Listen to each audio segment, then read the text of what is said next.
First, who's first? Who wants to go first? You go ahead.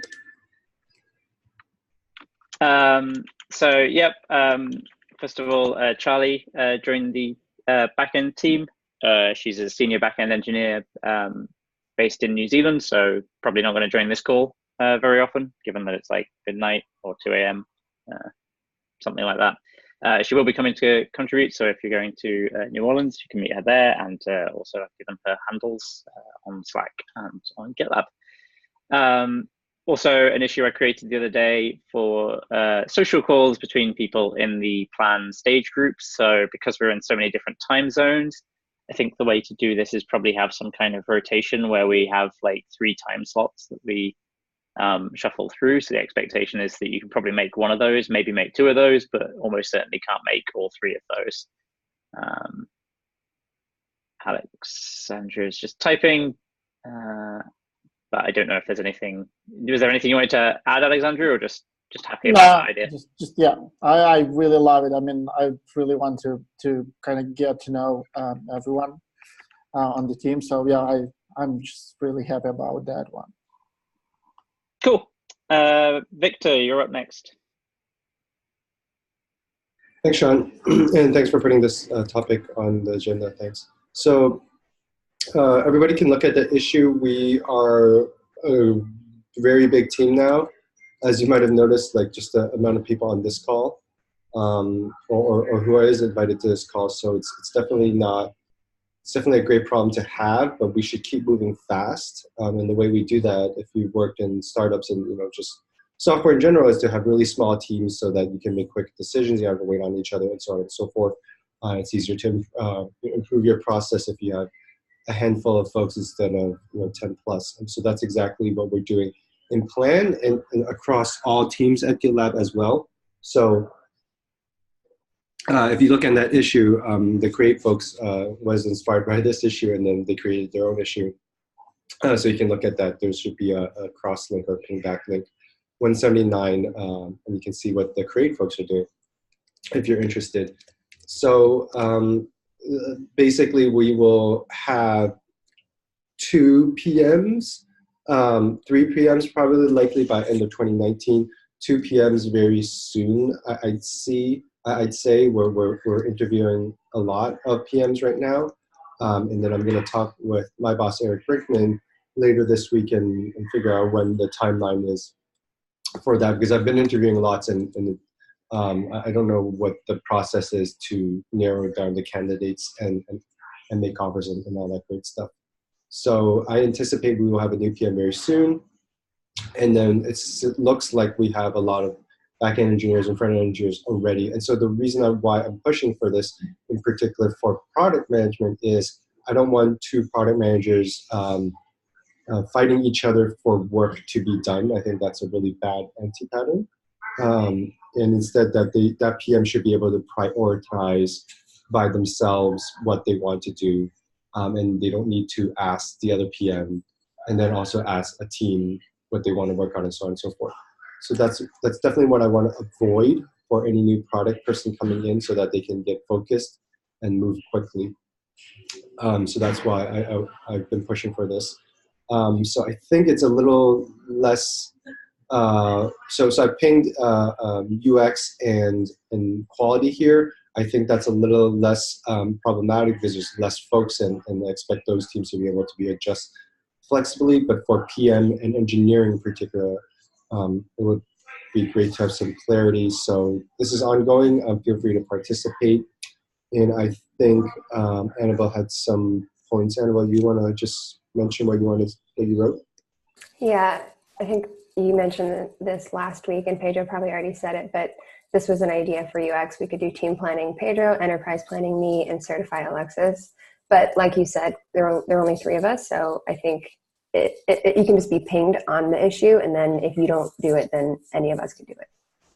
That's totally right. And then definitely for certify, not very well defined right now. So that seems like a great structure as like the most up-to-date plan to go to, and then in the future we can adjust it as necessary. So what I propose in the issue in particular is that even before the new product manager joins, we can already start splitting out teams and start running them as separate teams and maybe have separate calls and so on and so forth, so that we can get good and practice with that, so that especially for any new product managers, it's easier for that person to be able to jump in and not have to go through the mess of a split. So I think that'll be great for that person whenever that person joins. So I'm hoping to do that, but I think at least we're blocked on me figuring out when that timeline is and talking with Eric. I wanted some clarity on the split on how product managers would own each parts, and then I think Sean and Don already had some feedback on how engineering would be split, so that's why I don't think it's blocked there. And so for Certify in particular, I would not want to move forward with that until I know a product manager is joining, like say next week or the week after. And before I have that clarity, I don't want to move forward with Certify just yet. So that's why there's also a blocker there. So I fully expect by this time next week we'll have a lot more clarity. But people, please participate nonetheless. Walmar and Alexandra, do you want to verbalize your points? Yeah, sure. Just want to thank you for answering Ramia's questions on my first guest, and I am gonna update it accordingly, and we'll move on to the next one. I'm thinking on going to the one about that is related to the epics as well, so that I can have more context. Excellent. Yeah. No, thank you for asking the questions. That's excellent. And Walmar, feel free to, if you don't mind, you can link to what you're talking about here in the agenda, and so other people can see what. I'll put the link there. Great, thank you. So yeah, that's just a good practice in general at GitLab, just crazy cross-linking, because you never know who cares or who's interested. And then if more people care about the things you're working on, it's only better for you yourself. Alexandria, you're up. Yeah. So. I was wondering about the single code base as we want to get there, as far as I know, like on around 22nd of May or something like that. So it's fairly soon, like 2 release cycles away.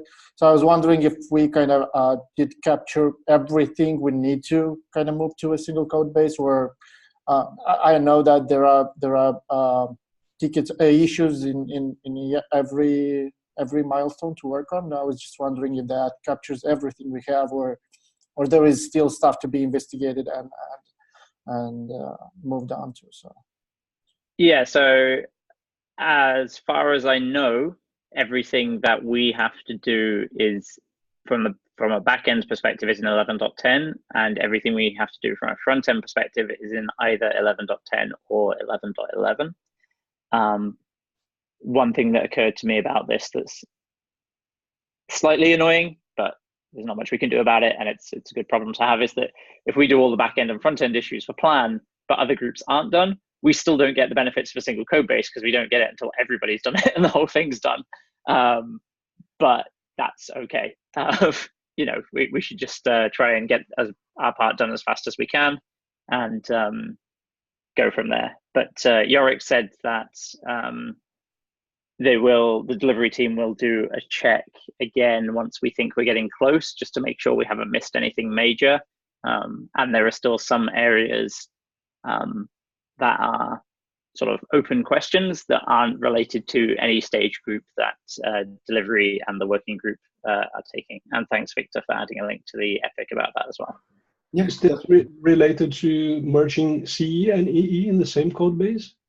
Okay. Yes. Great. So the idea is that we would just have a GitLab code base that would be EE, but you can extract CE from it by removing the EE directory, and you can still run the test on that and download a version that is fully open source, because the EE directory has different license to the rest of the code base. That's going to be so helpful. Yeah, I have a question for that, Sean. Just maybe I was talking about this to the candidate maybe yesterday, I forget. But my understanding is right now EE is structured that you can run EE in free mode, and we want customers to do that, because if one day they do buy, they don't have to reinstall. So that was a great change that was instituted, I guess, last year. And I think some engineers had to do some changes there, which is great. And then CE is there only because for those hardcore organizations that cannot run proprietary code or whatever license, that they can use a CE version. And so how, you mentioned stripping away, and so how do those organizations handle that in the future? Do they have to work some magic? Do we provide them a script? Is there some way to strip away that code? Like how does that work, like mechanically? Yeah, I wouldn't describe it as hardcore. You know, like it's just like they want a version that is actually open source rather than like partially open source, partially not. We'll take it. We will continue to provide a fully open source version for a package install, for a source install, for whatever install method we support now, as far as I'm aware, like a Helm chart and everything else as well. Like we will continue to provide that because we are not saying that GitLab is now a fully proprietary project with some open source components. We're saying that there is still a completely open source version of GitLab that you can install. It's just that for development convenience. Because we have a bunch of issues. Like we have an issue, we're working on our regular security release at the moment. We had a merge request to C that renamed a method that was only used in EE. So now everything's breaking and we have to go fix that. And like the sooner we get to the single code base state, the better, because we don't have to do that anymore. And the extraction of the open source version from the enterprise version is fully automated at that point. So we don't have all this manual work we have now.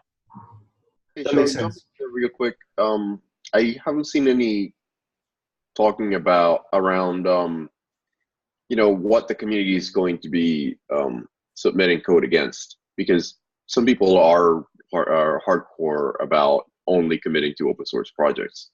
So I imagine we're going to have a separate code base where we just have a script that pushes things without EE code. But are we going to be accepting community contributions in that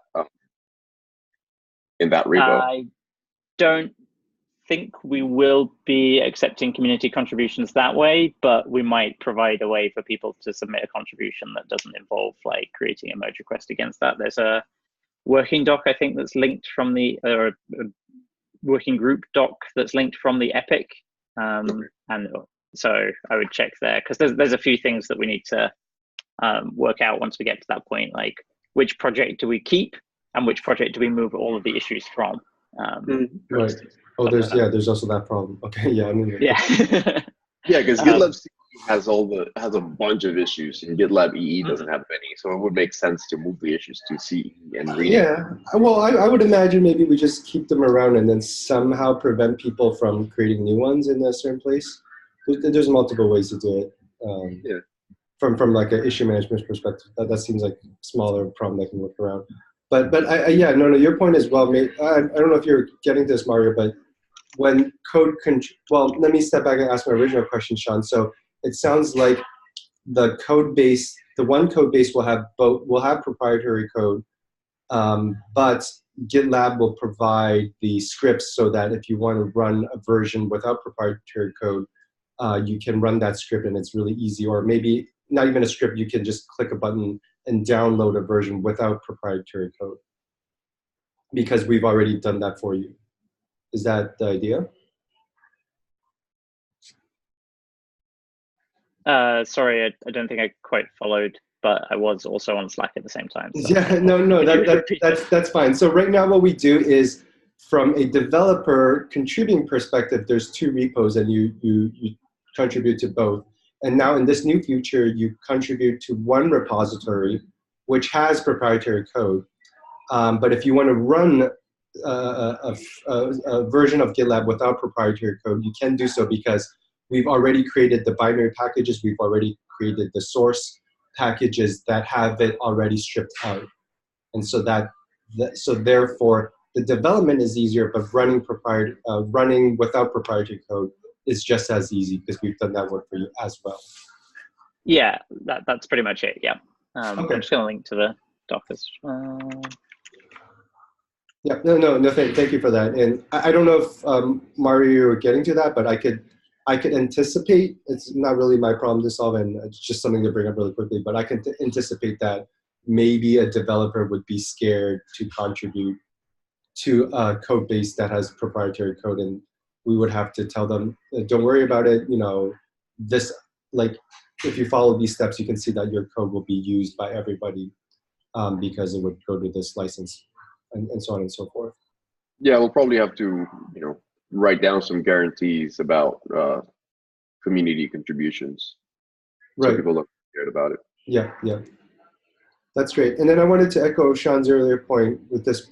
So back to Alexandra's point, like, this is a big effort from what I see, and it's really hard to coordinate, and it's not really like Maren appears to be coordinating it with, cross-product as well. So even though we won't get the benefits right away, I think it's in our interest just to do our part as quickly as possible, get it done, and then we can move on to better things, more interesting things. And then, once we get this done, then you can put pressure on your peers in different departments, or in the same department, in the engineering department, in other teams to get their job done, so that your work is realized sooner. So I'm really excited for that as well.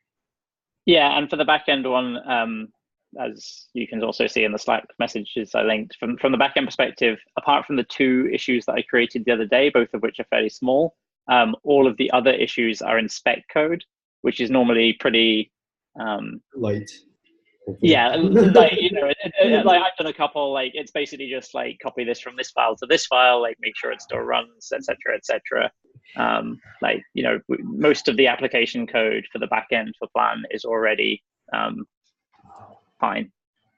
Awesome, that's good to hear. Thank you, Sean. All right, so we don't have to drag this out if it doesn't have to be. So any more comments or questions regarding Plan? If not, we will see everybody online. I have one question. I just asked it in the Plan channel, and I want to know if I'm imagining this. Was there an issue somewhere where if you mention an issue in another issue, it's automatically added to the related issues? There is. Did you open it? Because I'm trying to find it. I did not. I believe Mark opened it. Mark Winsack. Okay. I can dig it up. Do you want to talk about it now? Or? No, I was just, because you mentioned at the beginning of the meeting how there was like a related issue and I couldn't find it, and then I remembered it existed. Anyway, thank you. Yeah, I'll dig up that issue for that. Okay. All right. If nothing else, then have a good week, everybody. Bye now.